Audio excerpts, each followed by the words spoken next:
Bismillahirrahmanirrahim. Assalamualaikum warahmatullahi wabarakatuh. Bismillahirrahmanirrahim. Amma ba'du. Anak-anakku sekalian yang saya cintai, saya banggakan, kelas 11 Madrasah Aliyah Membolon Coroko. Alhamdulillah kita masih diberi kesehatan oleh Allah Subhanahu wa taala sehingga kita bisa melakukan salah satu kewajiban kita, yakni thalabul ilmi, meskipun kondisinya tidak jauh berbeda dengan ketika semester 1, yakni dengan daring. Mudah-mudahan meskipun dengan daring, ilmu yang akan Pak Rozik sampaikan, materi yang akan Pak Rozik sampaikan bisa dimengerti dan bisa bermanfaat. Marilah kita awali pertemuan kali ini dengan bacaan Fatihah. Yang pertama, mudah-mudahan kita diberi kesehatan, ilmu yang bermanfaat, dan keluarga kita, terutama keluarga besar Madrasah Aliyah, betul-betul mendapatkan perlindungan dari Allah Subhanahu wa taala, dihindarkan dari bala, terutama virus corona yang sampai hari ini belum diangkat oleh Allah. Ala hadhin niyah wa kulli niyatin sholihah. Al-Fatihah. A'udzu billahi minasyaitonir rajim. Bismillahirrahmanirrahim. Alhamdulillahi rabbil alamin arrahmanir rahim maliki yaumiddin. Iyyaka na'budu wa iyyaka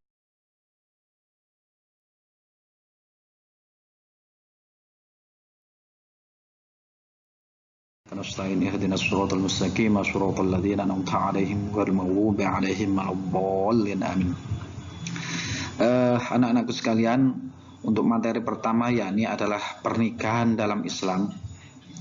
Sebetulnya ini materi yang sangat penting sekali, sangat seru, terutama bagi sampean kalau saya hitung kelas 11 itu umurnya sudah menginjak 17 tahun.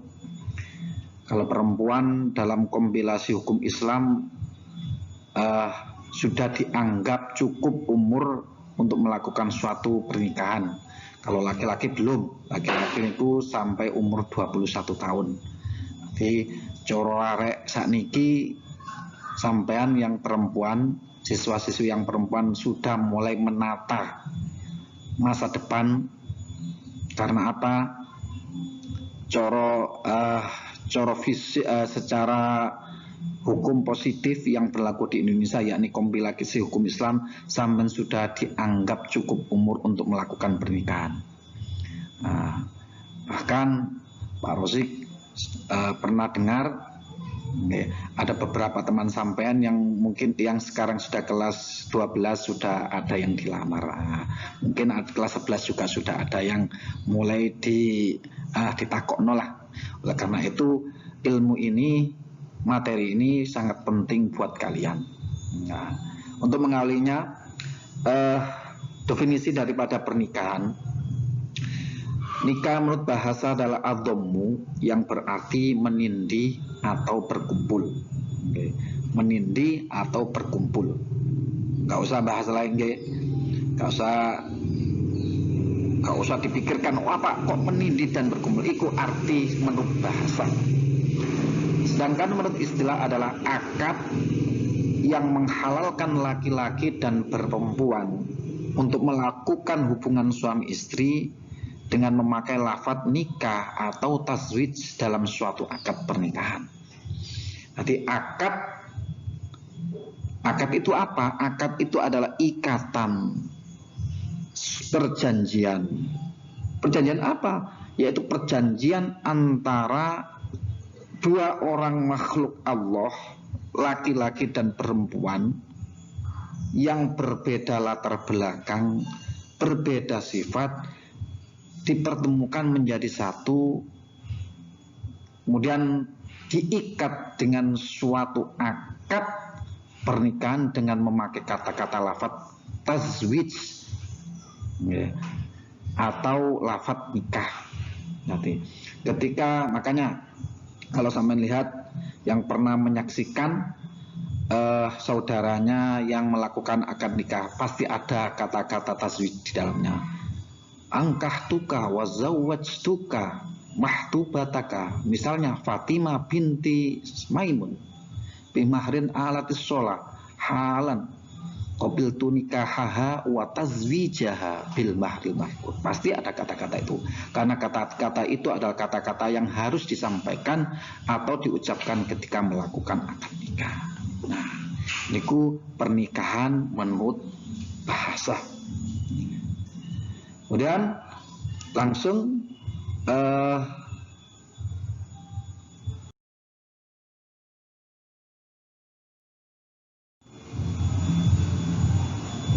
dasar daripada pernikahan, ya. Dasar daripada pernikahan di Al-Quran jelas ada, yaitu Al-Quran surat An-Nisa. Nanti sampean bisa lihat di LKS. Ini saya tulis artinya saja. Nikailah wanita yang kamu senangi. Fangkihu ma tobalakum minan nisa. Nikailah wanita-wanita yang kamu senangi. Nikailah wanita-wanita yang kamu senangi. Jadi wanita sampean, makanya laki-laki niku menang mele. Hitopnya laki-laki niku, nikailah wanita-wanita yang kamu senangi. Tapi wong wedok menang nolak cari ngoten. Niku dasar Al-Qur'an. Kemudian dasar hadis yang diriwayatkan oleh muttafaqun alaih Bukhari Muslim, bisa dilihat di LKS, yang artinya nikah adalah sunnahku. Barang siapa yang tidak senang dengan sunnatku, barang siapa yang tidak senang dengan sunnahku, maka dia termasuk bukan golonganku. Ini kurang ya tulisannya. An-nikahu sunnati faman raghiba an sunnati falaisa minni. Ini lengkapnya hadisnya. Nanti bisa dilengkapi, bisa dilihat artinya dalam hadis. Niku. Jadi niku dasar hukum pernikahan baik dalam Al-Quran maupun dalam hadis. Kemudian para ulama bersepakat bahwa hukum nikah niku bermacam-macam. Kalau hukum asalnya niku sunnah, tapi karena kondisi keadaan calon suami atau calon istri berbeda-beda, maka hukum itu pun bisa berubah sesuai dengan keadaannya. Taghayyuril ahkam bitaghayyuril azminah. Kok itanya kok ngoten. Tadi bisa sesuai dengan keadaannya. Makanya banyak sekali sesuai dengan keadaan hukum nikah. Yang pertama sunnah. Jumhur ulama sepakat asal pernikahan adalah sunnah berdasarkan sabda Rasulullah SAW yang artinya, wahai pemuda, barang siapa yang mampu di antara kamu untuk menikah, maka menikahlah, karena menikah itu lebih memelihara pandangan mata dan lebih mengendalikan seksual. Maka barang siapa yang tidak mampu, maka berpuasalah, karena puasa merupakan penjagaan baginya. Muttafaqun alaih. Ya ma'syar sabab man istata'a minkum alba'ata falyatazawwaj fa innahu aghadul basari wa ahsanul farji wa man lam yasti fa alayya bisawmi fa innahu lahu wijah.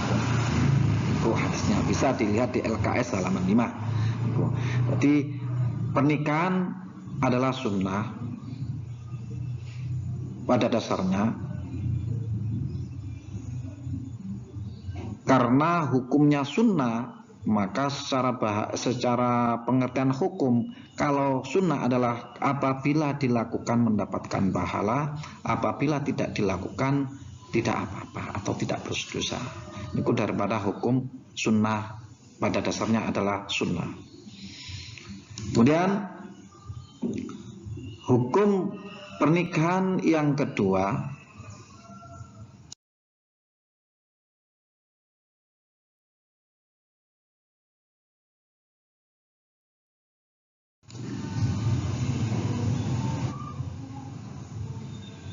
adalah mubah bagi orang yang tidak mempunyai faktor pendorong atau faktor yang melarang untuk menikah. Jadi mubah itu nikah oleh, juga nikah, juga apa-apa. Seperti makan kan hukumnya mubah. Nek kepingin mangan ya mangan, nek gak kepingin mangan juga kepingin makan. Itu mubah. Jadi mubah bagi orang yang tidak mempunyai faktor pendorong, gak untuk kepinginan, atau faktor yang melarang atau faktor yang mencegah dia untuk nikah, itu hukumnya adalah mubah. Kemudian yang ketiga adalah wajib. bagi seseorang yang jasmani dan rohaninya sudah siap, sudah memiliki biaya untuk menikah dan sanggup untuk menghidupi keluarganya. Dan jika ia tidak menikah, dikhawatirkan berbuat zina.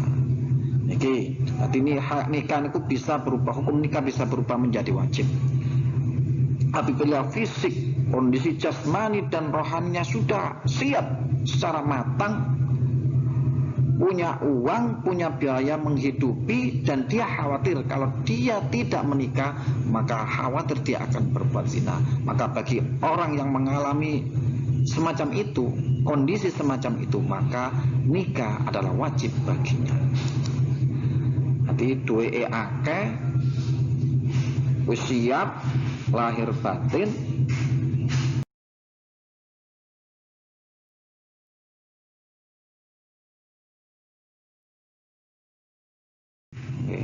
voltasenya 100%, 220, dan dia jika tidak menikah maka tidak ada saluran syahwat baginya, maka nikah wajib baginya. Yang selanjutnya adalah makruh.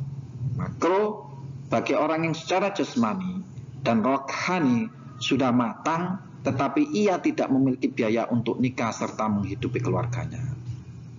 Makruh ini jasmaninya, fisiknya siap, rohaninya siap, tapi gak nyambut gawe, gak ada duwe. Bojoku mangan opo, anakku jange mangan opo, maka hukum orang semacam ini adalah makruh untuk melakukan nikah.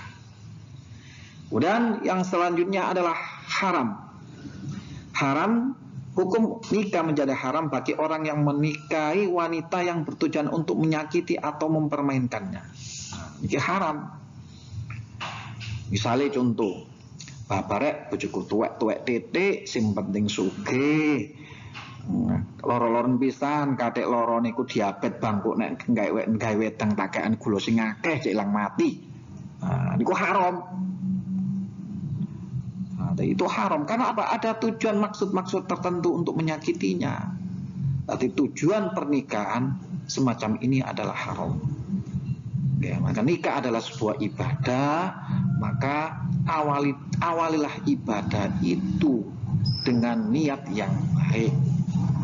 Karena apa? Nikah itu ibadah basyariah, ibadah muamalah, yaitu ibadah hubungan manusia dengan manusia yang lain, hubungan antara suami dan istri. Makanya nilai nikah adalah ibadah yang luar biasa. Bahkan ada sebuah hadis, tidak sempurna iman seseorang, separuh daripada iman seseorang adalah sebuah pernikahan. Karena apa? Pernikahan adalah suatu hal yang luar biasa. Makanya nikah, akad nikah itu disebut juga dalam Al-Quran itu adalah mitsaqun ghalidh. Mitsaqun ghalidh itu adalah ikatan yang sangat kuat. Karena apa? Karena dengan pernikahan itu, dengan nikah itulah bisa merubah sebuah hukum yang tadinya haram menjadi halal, yang tadinya halal menjadi haram. Contohnya, kalau belum nikah, berboncengan, diapeli, haram hukumnya. Tetapi kalau sudah nikah, jangankan goncengan, jangankan bergandengan tangan, jangankan apel, ngapa-ngapain istrinya diapa-apain pun halal, halalan thayyibah. Karena itu disebut dengan mitsaqun ghalidh, ikatan yang sangat kuat. Karena apa? Yang bisa merubah hukum dari hukum halal menjadi haram, haram menjadi halal. Itu adalah suatu pernikahan. Kemudian selanjutnya adalah rukun pernikahan. Ya. Ada rukun-rukun pernikahan, rukun dan syarat pernikahan. Kalau ini adalah kita bahas rukun pernikahan. Yang pertama calon suami. Ada syarat-syaratnya nanti kita bahas pada pertemuan berikutnya. Dan calon istri, ijab kabul serah terima, wali, 2 orang saksi. Pak, mahar kok tidak termasuk? Mahar niku bukan rukun nikah. Mahar itu adalah syarat wajib. Mahar itu kewajiban suami, haknya istri. Makanya mahar itu sesuatu yang harus terpenuhi, sesuatu yang harus ada tapi bukan merupakan rukun. Nah, itu saja pertemuan kali ini. Mudah-mudahan pertemuan yang singkat ini bisa menjadi ilmu manfaat, dan tolong ya LKS-nya betul-betul dipelajari karena pelajaran semacam ini dengan daring ini kurang maksimal. Kurang lebihnya kalau semua. Assalamualaikum warahmatullahi wabarakatuh.